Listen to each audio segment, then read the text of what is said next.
Now, the greatest radio shows of all time.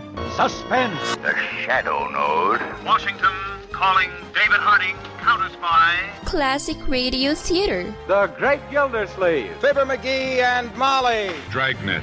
Gunsmoke. The Lone Ranger. Now, step back into our time machine with your host, Wyatt Cox. Good evening, friends of the Inner Sanctum. Crime drama Jackson Beck starring as Philo Vance in an episode from June 20th, 1950, The Prize Ring Murder Case. A little more around the shoulders, Joy boy. Just a little more. You take a shower, you get dressed. Yeah, Pop. Who's that? Phil Paris. Okay. Who invites who into my dressing room? Never mind. Now beat it, both of you guys. Come on out. Relax, Joey. Pop, Yeah? out. Now, wait a minute. Nobody throws my manager out of my place. You stick, Pop. I'll see you later, Joey. A couple of things I gotta do. So long. Well, Terrace, what is all this? I need you here like I need a hole in the head. Oh, why don't you relax, Joey? Sit down, Clumpy. Sure, Mr. Terrace. Hey, there ain't no chairs. Don't let a little thing like that stop you. Joey, how'd you like to make some money? Big money. Easy money. How would you like me to throw you out on your ear? Look, Terrace, I don't like you. I don't like guys like you. I'm a fighter. I got two hands. I got a head. With nothing in it, or you wouldn't be loosening your lid without listening. Look, maybe I didn't make myself plain. I don't like you. I don't like gamblers. The only thing I like to do is fight. But I fight honest. Oh, sure. Now, look, Joey, that's fine. That's all wonderful. Ideals are wonderful things. You keep... Only keep them in the background where they won't get in the way if you're making an easy dollar. Now, you fight tomorrow night. Now, I got a proposition for you. I got one for you. I don't throw any fights for you or anybody else. So get out of here before I bounce you out. Are you getting? Clumpy. Sure, boss. Now? Why not? So you two are gonna get tough. Good. That's just what I've been... Nice work, Clumpy. I done it, Mr. Terrace. Bonged him right on the skull. He'll sleep for a while. That blackjack of yours provides a rather lethal lullaby, Clumpy. And how? Too bad you had to slug him. Too bad he wouldn't listen. He's a jerk. I didn't want him to throw any fight. The only thing I wanted was to be sure he was going to try to win tomorrow night.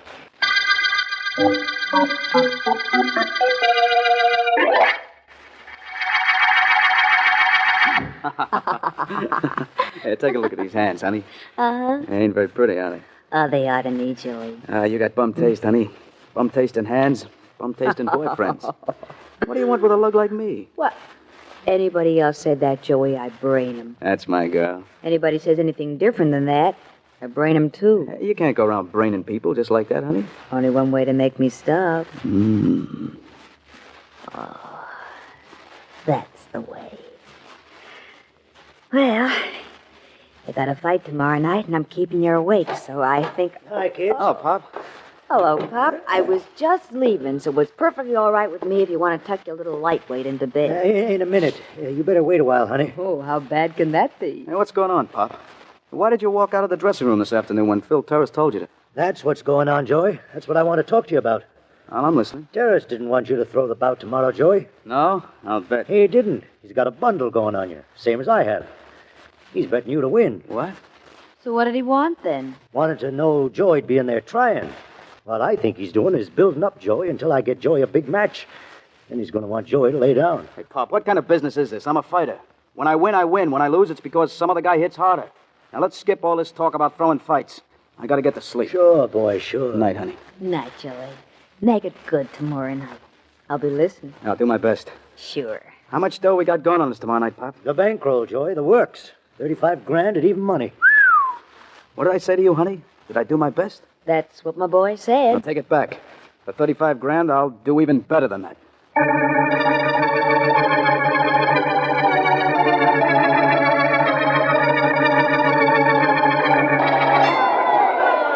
Well, Vance, that's the end of the round. It's a good fight. Glad you came. Definitely, Markham.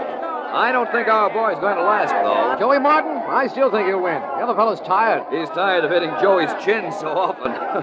Incidentally, even though you are district attorney, you don't have too much drag in this town. I've been in better seats. The fight was a sellout, and you didn't make up your mind about coming until the last moment. Besides, there wasn't any law against your trying to get the tickets. There most certainly was. A law I wrote and passed myself. If I tried to get them, we'd be at home listening to this over the radio. I'll tell you something, Markham. In which event, I listen. Thank you. What I was about to say was that the managers really do a good job working over their fighters between rounds. Look at them over there. They're certainly active, all right. Oh, there's the warning buzzer, Vance. 10 seconds to the next round. Yes, I know. A shot, Vance. Came from the back of the arena. It's all right, folks. Keep your seats. Nobody's been hurt. Well, I'm glad of that. I wonder what... Help somebody over here at ringside. A man's been stabbed. A shot fired in the back of the arena. A man stabbed at ringside. Come on, Vance. Let's find out what this is all about. It's a long way to the ringside. Excuse me. Pardon me, Vance. Your attention, please, ladies and gentlemen. Wait a minute, Markham. Ladies and gentlemen, please keep your seats until the police arrive. Pop Manning, Joey Martin's manager, has been stabbed to death. Nobody is to leave this arena. Vance, we have a fight and a mystery all in one evening. I suppose you'll start work right now on finding out who killed Pop Manning. I'm going to do twice as much work on that, Markham. I'm going to have to find the 2 people who were responsible for his death. 2? Yes, Markham, 2. Don't you understand why?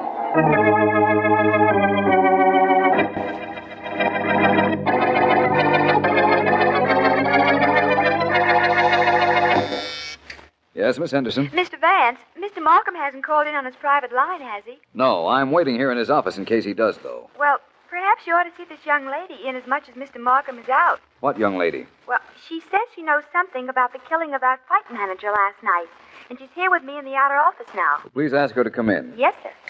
A girl with some information. Well, whatever it is, it'll help. Mr. Vance? Oh, yes, come in, please. Vance, my name is Collins. Honey Collins. How do you do? Came here to see the district attorney, but I wanted to meet you. I'm flattered. I've seen your pictures in the paper so often, I feel like I know you. I'm using Mr. Markham's office temporarily. In fact, I'm waiting for him to come back from examining the people who were at the ringside of the fight last night. Uh-huh. Well, I'll tell you what I wanted to tell him. Pop Manning was killed by mistake. He was? Yeah, I know. I'm sure of it.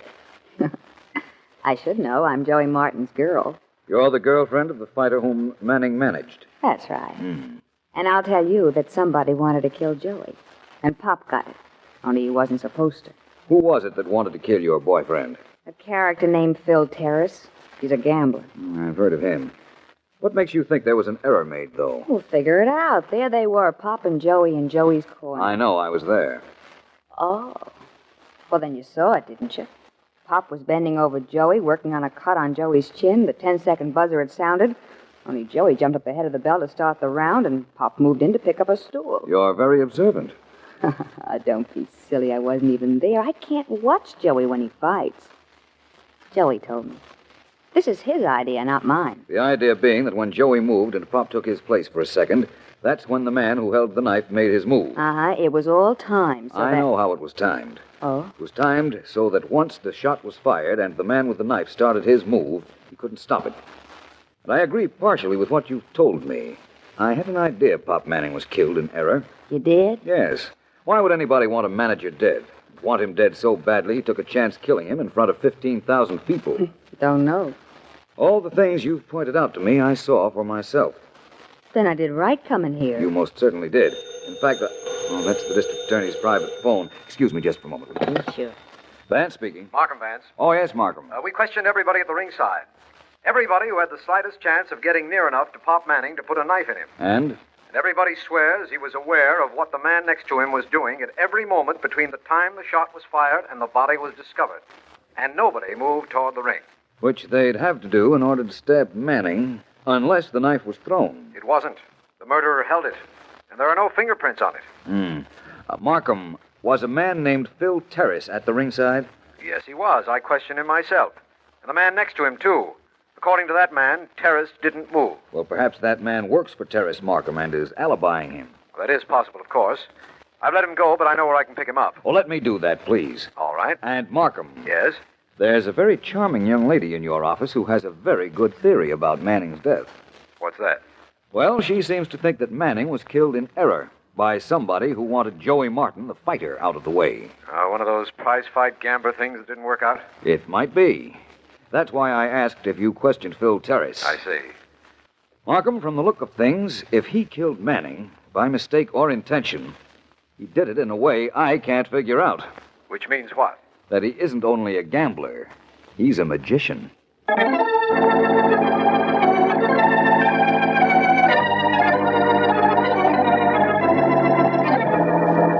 Tonight, Clumpy, we celebrate the best in town for you and me. That's what I like. The best. You deserve it. You were wonderful when the district attorney was questioning you. I didn't tell him nothing. And you know why? Because I don't know nothing. I've heard rumors of that, Clumpy. No kidding. Yeah. I'm really getting around, ain't I? You know, somebody's at the door, Mr. Terrace. Apparently, I'll go see who it is. I won't be long, and then we'll make plans for tonight. For the best. For the best in town. That's right. Yes? Hello, I'm Philo Vance. No kidding. What does that make me? The man I want to see, I think. That's right. What do you want here, Vance? I'll tell you first what I didn't want. I didn't want the door closed in my face. That's the reason I pushed my way in. Okay, you're in. You want to see me? You're Terrace? Yes. I want to see you. Who's the ape? He's Clumpy. He doesn't count. Hey, I do so. 1, 2, 3. I see what you mean, Terrace. Let's skip Clumpy for a minute. I came here to find out if you bet the fight last night. You don't know much about gambling, do you, Vance? The fight was declared no contest when Pop Manning was murdered. How much did you have on the fight? And whom did you have it on? Well, I guess you can check this around town, so I'll tell you the truth. I had a lot of dough riding on Joey Martin. Who was losing? Was he? Well, sure he was, boss. You even said that yourself. Shut up. You know, Terrace, you might have been smart enough to want to kill Martin when he was in the ring, to protect your bet, of course. But when you saw Pop Manning move into the position Martin was in, you knew you could obtain the same result, the stopping of the fight, by killing him. I could save you a lot of trouble, Vance. The district attorney asked me all the stock questions. My answers were taken down. Go look them up. In fact, go do anything you want, only get out of here. When I'm ready to leave. Show him that he's ready now, Clumpy. That's one invitation I'll accept. Well,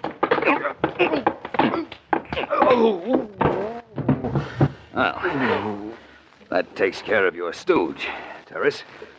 You next? No, thank you. I just like to watch fights. And bet on them. Yes. Well, I've had my fun, so maybe I will be going.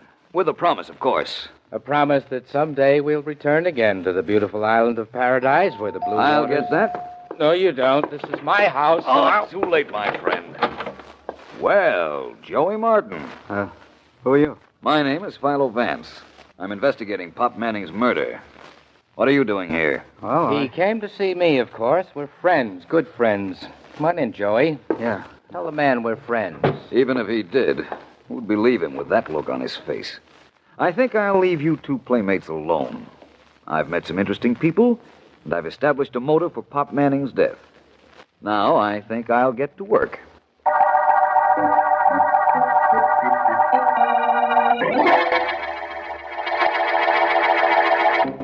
June 20th, 1950, Philo Vance on Classic Radio Theater with Wyatt Cox.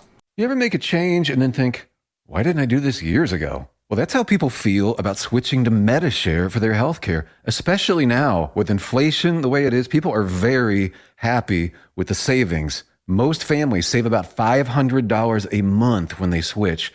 It's a huge help when prices are going up so fast in so many other areas. And MediShare's customer satisfaction rate is double that of health insurance. It's just a different experience, and people really like that. MediShare is an alternative to health insurance. It's a community of Christians who share each other's healthcare bills, and it's been going strong for over 25 years. It really is the gold standard, the most trusted name in healthcare sharing. Find out why people love it, find out why they rave about the customer service, and find out how good it feels to save some money right now. They're super easy to talk to. Here's the number, 833-34-BIBLE. That's 833-34-BIBLE, 833-34-BIBLE. Now on Classic Radio Theater with Wyatt Cox, more of the adventures of Philo Vance, June 20th, 1950.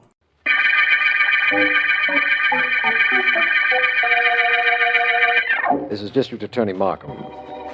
The prize ring murder case began when Pop Manning, fight manager, was stabbed while in the ring taking care of his fighter, Joey Martin. Philo Vance has established that Manning might have been killed by accident, with Martin the real intended victim. He's also contacted a gambler named Phil Terrace, who had a lot of money bet on Martin to win the fight. a fight which he was losing, incidentally. Vance has just come into my office with a story of his encounter with Terrace. Look, Vance, I understand all about your meeting with that gambler Terrace, but I'd like to go back to the fight for a moment. Well, they're not going to restage it just for you, my friend. You know what I mean. When we were at the fight, and I said we'd have to look for the man responsible for Pop Manning's death, you said we'd have to look for two people responsible. Now, why two people? What happened just before the stabbing, Markham? What happened? Well, a shot was fired, but nobody was hurt. But everybody's attention was distracted from the ring momentarily. Sufficient time for the killer to stab Manning. Yes, I suppose so. Therefore, the shot was planned, and planned for a certain time. Whoever fired it was working with the actual murderer and is an accessory to the crime. Simple, isn't it? It is now. You'll be interested in knowing that I'm getting to believe your theory that Manning's murder wasn't intended. I am interested, but it isn't my theory. It belongs to that Collins girl, Honey Collins, Joey Martin's friend. Oh, yes. But it has logic, believe me. I do. I'll give you all the facts we have so you can go on from here if you like. Are there any you haven't told me? Well, I'm not sure, but this much I do know. Hmm? It was very warm in the arena, as you know. And nobody, man or woman, wore gloves.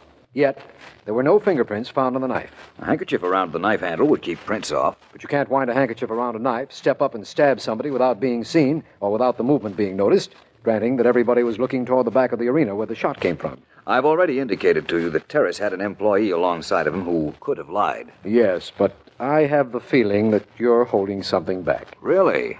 Why, Markham, I'm surprised at you. Oh, I'm sorry. I know you don't intend to withhold Don't any apologize, my friend. As a matter of fact, I am holding something back. Something that I hope will break this case.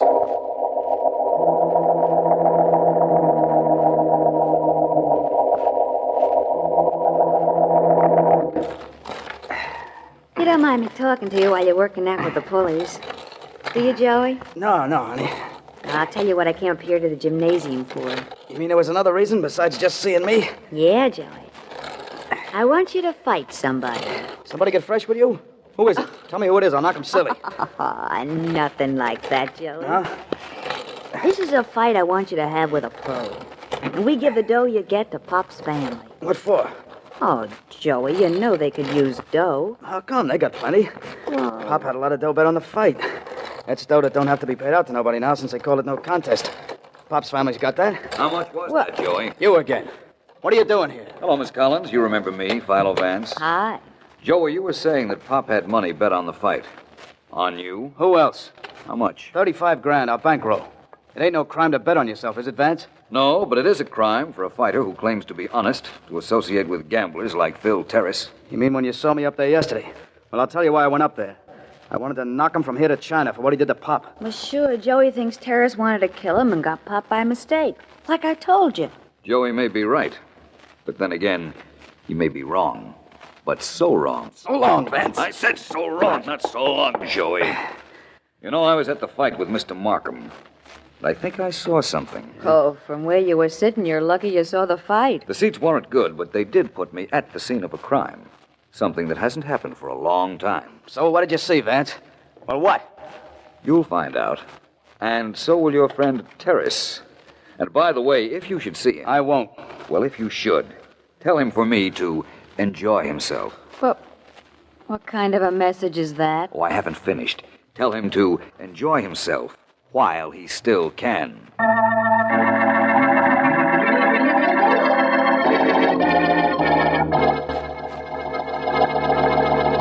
Everything's working wonderfully, Markham. All right, if you say so. Where are you now? I'm calling you from a phone booth.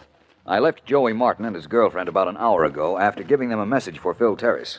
I beg your pardon. I'm afraid I heard what you said. What do they have to do with Terrace? That remains to be seen. I indicated to them that I had something on the gambler. Hey, what the... Oh. Vance, are you there?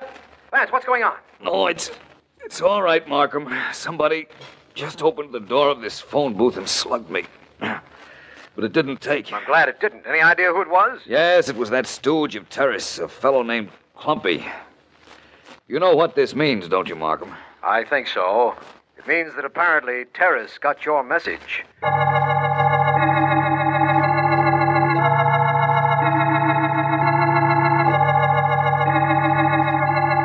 understand the setup, Miss Collins? Well, I don't know. I don't know whether I do or not. It's very simple.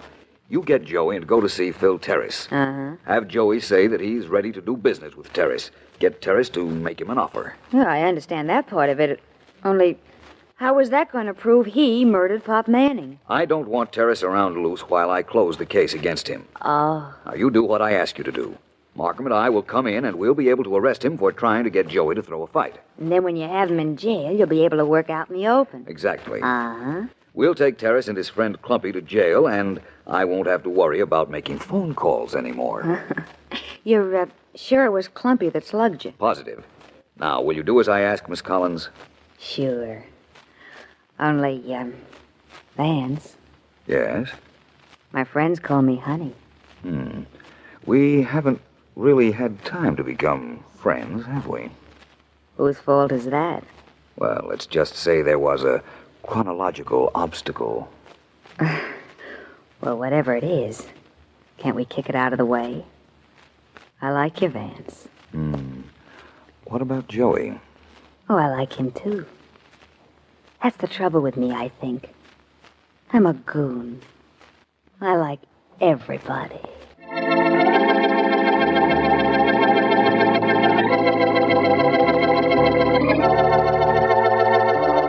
From June 20th, 1950, Philo Vance, starring Jackson Beck, here on Classic Radio Theater with Wyatt Cox. The conclusion comes up following these important words from your favorite station. No offense, but are you a little fat when you look in the mirror?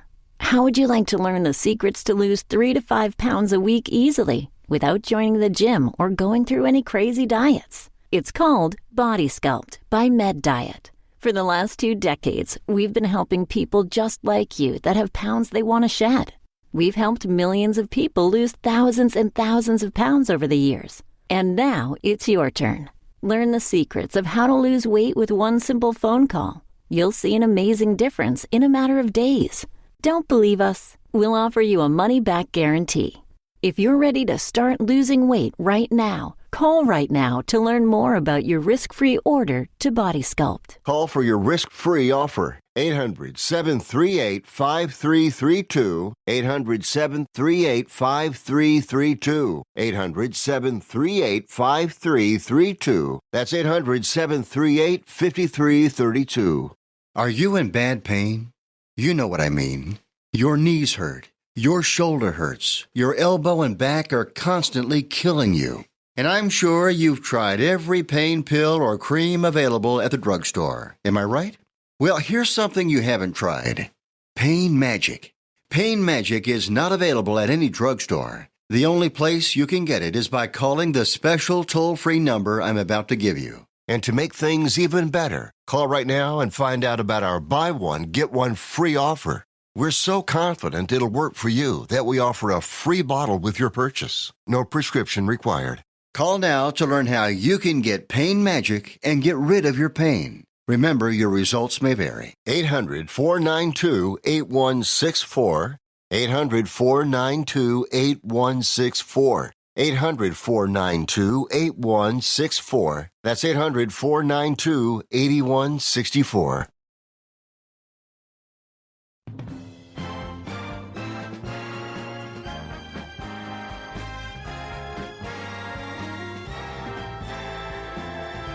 Now on Classic Radio Theater with Wyatt Cox, the conclusion of Philo Vance, June 20th, 1950, the prize ring murder case. Just like Honey said, Terrace. Yeah? We could use 50 grand in cash. Sure you could. You can make that easy by betting against me in my next fight, and I take a dive, so you're a cinch. I don't know, Joey. 50,000 is a lot of money. Not when you figure to make 100 grand. How do I know you won't cross me? Leave that to me. He won't cross you, Mr. Terrace. Not when he gets 50,000 for not winning, he won't. And the only thing is, I want the dough in advance. I want to bet it on the other guy. Oh, you do? I just had an idea. Suppose I bet it for you. Then in order to collect your bet, you've got to lay down. Explain that to me, honey. It's all right, Joey. Mr. Terrace, instead of giving you the $50,000 before the fight like you want, bets it for you. It's the same as you making the bet. And it's okay. What's good enough for Honey's good enough for me. It's a deal, then. Your fight is a week from Friday. I'm going to give you $50,000. I'm going to bet that much for you, I mean. And you're going to blow the fight. Agreed? Shake. Okay, Mr. Markham, Mr. Vance, you can come in now. Hey, what is this? The old double cross? That's right, Terrace. Martin and Miss Collins agreed to help us trap you. It was Vance's idea, and it was a good one. I don't think you will. Well, quite a right hand you have there, Joey. Yeah, thanks. Knocking out Terrace does mean we'll have to carry him to headquarters, but that won't be too difficult. And when you've got him there, it'll be a cinch to prove he killed Pop Manning while trying to knife Joey. Won't it, Vance? Oh, that will be a little difficult, Miss Collins. You will? Yes. Hey, that was the idea of this whole gimmick, wasn't it? So it would give you time to get evidence or something against Terrace? I can't very well prove he killed Pop Manning, Joey, when actually you did. You and Miss Collins. Hey, Vance, you blowing your lid? Without knowing why Vance said that, I'm still willing to bet it's right. Well, I'm gonna... I wouldn't, Martin, and if you don't believe me, believe this gun I'm holding. All right, all Vance, right. you made me believe you thought Terrace killed Pop. Now you say it's us. Oh, how can you prove a stupid thing like that? What reason could you find for us doing it? I have the motive and I have the proof. And as soon as Mr. Markham takes you and Joey and, of course, our friend on the floor down to headquarters, I'll be only too glad to explain how I knew you and Joey killed Pop, how you did it, and why you did it.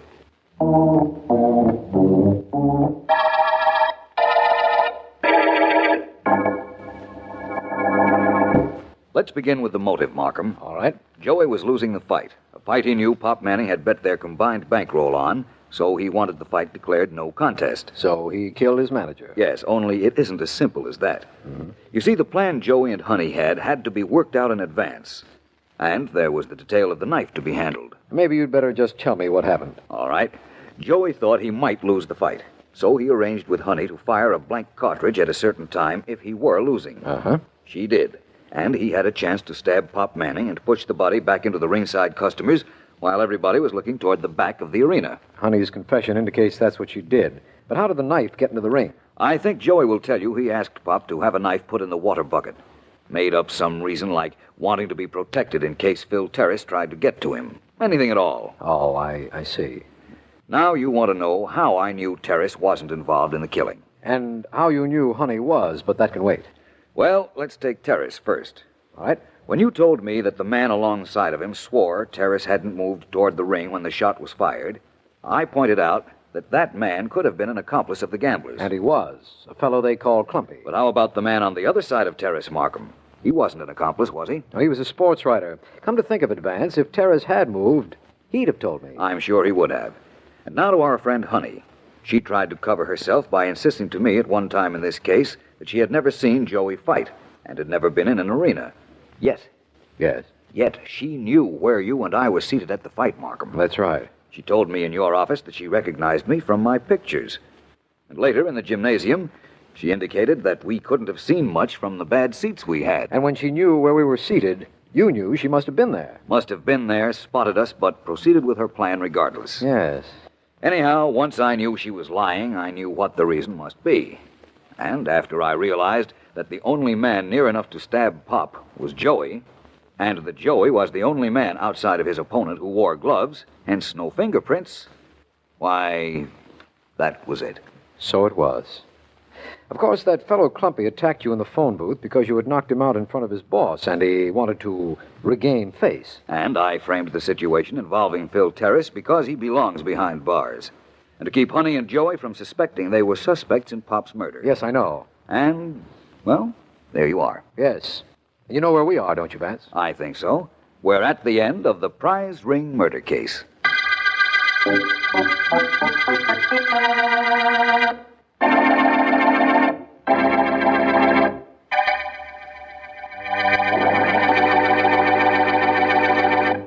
June 20th, 1950, Philo Vance on Classic Radio Theater with Wyatt Cox. Yours truly, Johnny Dollar, is next. Are you suffering with arthritis or osteoporosis? Do you have diabetes? Did you know that these are just two of the hundreds of diseases that have seen improvement with Dr. Wallach's incredible longevity products? You can't get them at a health food store. The only way to get them is to call us at 800-214-0065. That's 800-214-0065. Do you have heart disease, fibromyalgia, or high blood pressure? Do you have a terrible time losing weight? Dr. Wallach can help. He was a veterinarian and cured diseases in animals. He felt that he could do the same for humans, so he became a physician. Over 50 years of research and helping people like you goes into every bottle of Dr. Wallach's amazing discoveries. Do you want to feel better?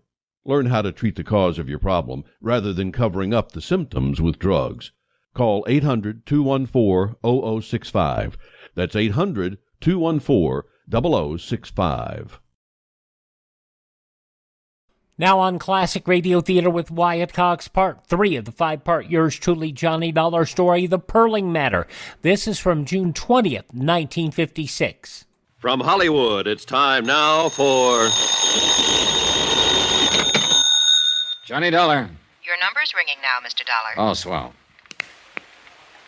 Aimwell Agency. Aimwell Detectives? Yes? Who are you calling, please? Want to talk to Mr. Aimwell. My name's Johnny Dollar. This is Aimwell. I understand your agency's been looking for the Pearling girl for about a year now. Oh, you do, huh? And who told you that? Mrs. Pearling. I never heard of you, or her, or a girl. So long. This is the operator. Were you cut off, Mr. Dollar? I'll call them back. Never mind. Call me a cab, honey. I'll talk to them in person.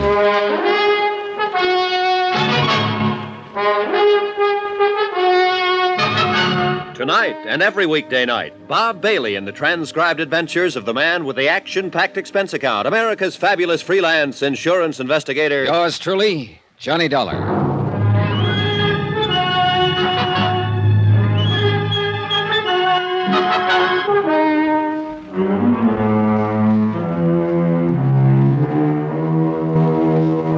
Expense account submitted by Special Investigator Johnny Dollar to Eastern Liability and Trust Company, Hartford, Connecticut.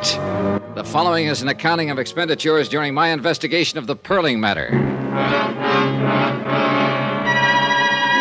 Item 7, $3 cab fare, my hotel to the office of the Aimwell Agency.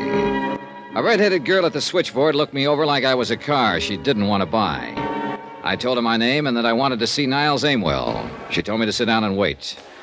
3 minutes later, she waved me down a long, carpeted corridor. I followed directions. A typewriter clacked somewhere. Men in those suits with the little shoulders and hem stitching for lapels moved in and out of offices. It looked more like an advertising office than a detective agency. Finally, I opened a door and stepped into a small room that was decorated in gray. Gray walls, gray carpeting, gray draperies. A desk, a brass lamp, a filing cabinet, and a man were there. He didn't get up when I walked in, but slouched back in his chair and let his bald head rest against the wall. You're kind of determined, aren't you? I suppose so. You're Aimwell? Mm-hmm. On the phone, I told you I didn't know what you were talking about. Now I'll tell you again. Don't slam the door when you go out. What are you paying rent here? If I've got it figured right, you wish you weren't paying it. But then a place like this draws a snappier crowd of clients, so what you've got in the end is more clients and more rent, no more money for yourself. Now that you've said all that, will you get out of here? I know one of those snappy clients happens to be the Pearlings. I know you've been trying to find their daughter. This is my ID. This is my license, bond, letter of authority from Eastern Liability. Now, 2 days ago, the papers carried a story that David Pearling was killed in a boating accident in Key West. That was a lot of baloney. It was retracted. I know that, but I talked to a reporter down in Key West who told me Pearling paid to have that story about himself printed. My client had an idea Pearling might have done it to set up the stock market for a killing. Mrs. Pearling told me he did it in the hope his missing daughter would see the story in the papers and contact home. Now, what have you got to say? Here's your stuff. One other thing. Pearling the kind of man who'd pull a trick like that? Ask him. You got a way about you I don't like. Well, that's too bad. But in between the time I called and the time I got here, you had time to call the Pearlings on the phone and ask about me. They said it was all right to tell me what I wanted to know. If there was a daughter, if you'd been hired to look for her. If you don't tell me, you might jeopardize the part of the rent the Pearlings pay for you. Now, look, Dollar. I've got something else you aren't going to like. I might just want to see your operative's report on the case. I might have the idea that if you've been looking for her this long, you might just be dragging it out a little bit. You know, the rent money, it's due every month. Get Mr. or Mrs. Pearling on the phone right away. I hope they tell me to throw you out on your ear. Well, while we're waiting, let's get back to the questions. Where have you looked? What have you done? We pulled the case 11 months ago, almost to the day. The girl's 5'5", 114 pounds, no visible scars, no glasses. Black hair, brown eyes. She's 24, will be 25 next month. We thought we had her located in Muncie, Toledo, Detroit, Fort Worth, and Pueblo. We think she's traveling alone. We think she's a little girl who was fed up to here with Mama and Daddy and just struck out for herself. But you haven't found her. 5 men have been looking on 8-hour shifts, 7 days a week for 11 months to the day. 5 men, 11 months, 7 days a week, and I'm one of the 5. My feet hurt, my head aches most of the time. My wife's thinking about divorcing me. And then you walk in here and plant yourself in my office. You're suggesting maybe I can go out and find her just like that. Well, I can't. Nobody can. So I want you to know I kind of resent that remark about how I'm laying down on the job. And if you don't take it back, I'll have to cave in the side of the wall with you. What do you got to say, Dollar? I take it back, Mr. Ringwell. Sit down and have yourself a smoke. Hello? Well, hello, Mrs. Perling. Mr. Dollar's in my office now. Yes, I'll cooperate with him. Yes, Mrs. Perling, I understand. He explained it all to me. Yes, ma'am. The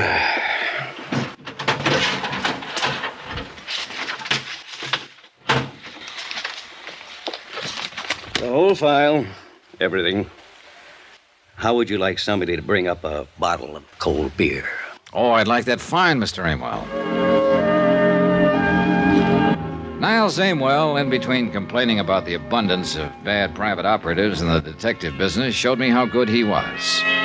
The Jeannie Perling file was a comprehensive day-to-day report on the investigation.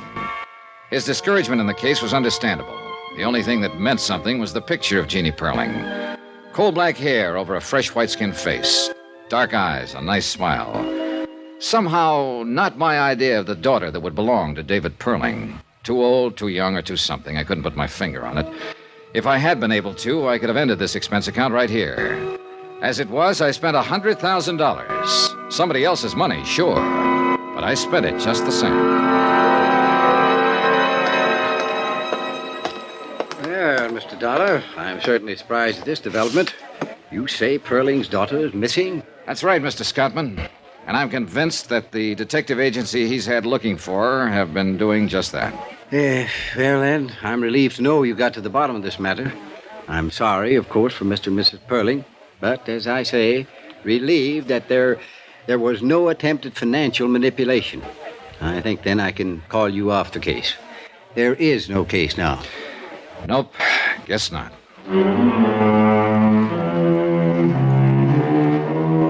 And that's the way it stood at 4 o'clock in the afternoon. I told Mr. Scottman I'd send him a bill. We shook hands, and he wandered off to see if he could get a night flight back to Hartford. I went up to my room to pack and was folding a shirt all wrong when it struck me that I suddenly didn't believe anything or anybody. The idea that there was money in it somewhere still kept coming back to me. I couldn't shake it. I finished packing and left my bags at the desk. I wandered out and found a bar and sat down to think. After a couple of hours, nothing much occurred to me. But I did something anyhow.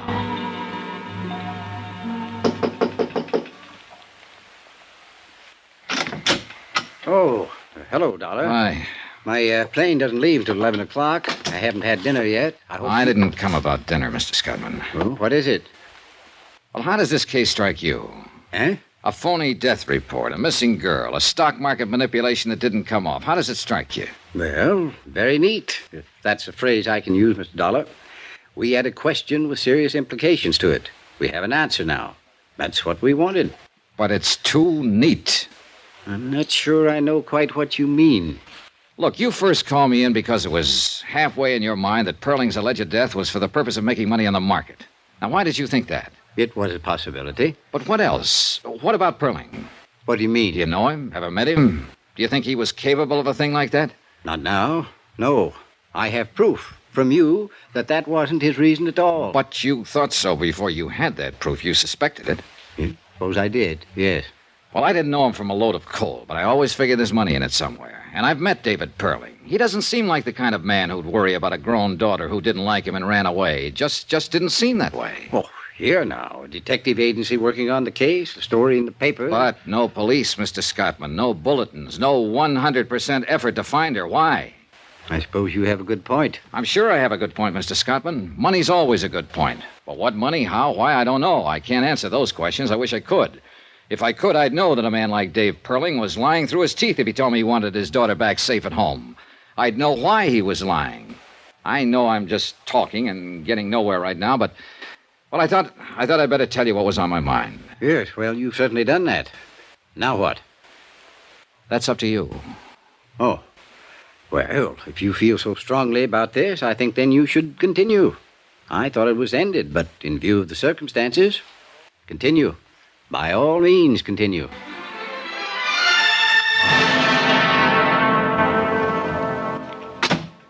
Well, Dollar? Well, you're working late. Yeah, I'd rather stay here than go home sometimes. Most of the time.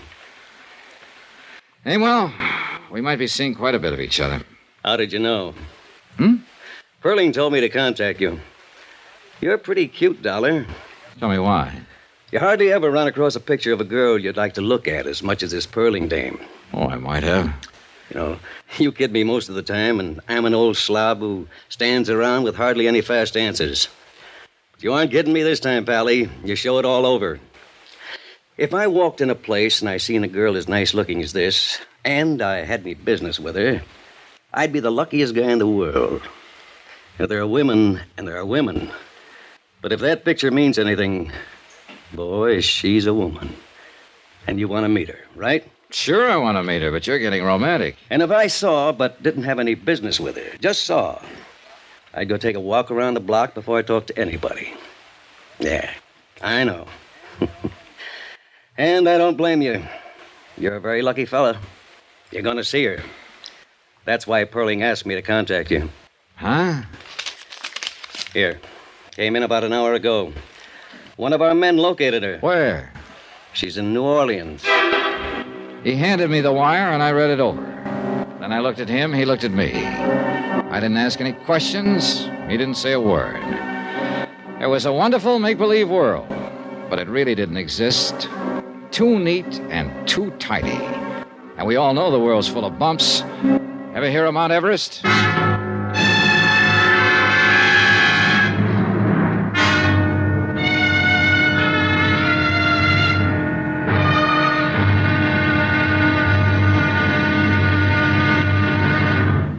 Now, here's our star to tell you about tomorrow's intriguing episode of this week's story. Tomorrow? Well, once you get in on a joke, you do what they tell you.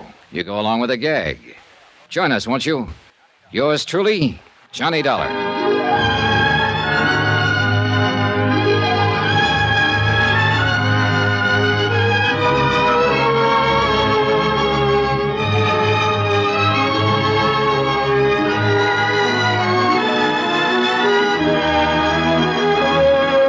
Yours truly, Johnny Dollar, starring Bob Bailey, is transcribed in Hollywood.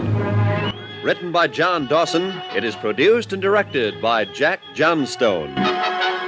Be sure to join us tomorrow night, same time and station, for another exciting episode of Yours truly, Johnny Dollar.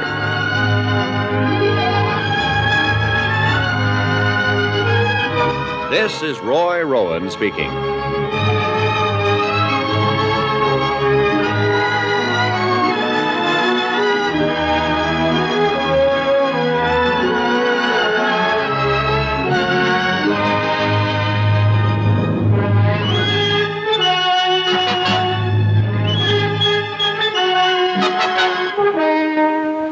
June 20th, 1956, yours truly, Johnny Dollar on Classic Radio Theater with Wyatt Cox. Ted over at RadioMemories.com has the complete Yours Truly, Johnny Dollar collection. Just visit him at RadioMemories.com for shows on cassette, CD, or flash drive for your computer. RadioMemories.com. Thank you so much for making us a part of your day. Thank this station and support their advertisers. It's their kindness and courtesy that allows us to be with you each and every time we show up here on your favorite station. Also available through Spotify, Spreaker, Apple Podcast, Google Podcast, Amazon by searching Classic Radio Theater with Wyatt Cox. If you'd like to help grow our show, and I appreciate that, purchasing new shows and the growth of this show, which is very important, there is a link on our page at classicradio.stream to buy me a copy, and you can do that right there. I kid that I don't drink coffee, I drink Dr. Pepper. But there are available shows out there that we would love to get, and you can help us do that by going to classicradio.stream and clicking on the Buy Me a Coffee link. And have yourself a great day. Tell all your friends that great radio shows are right here at this spot on the dial. Classic Radio Theater with Wyatt Cox on your favorite radio station.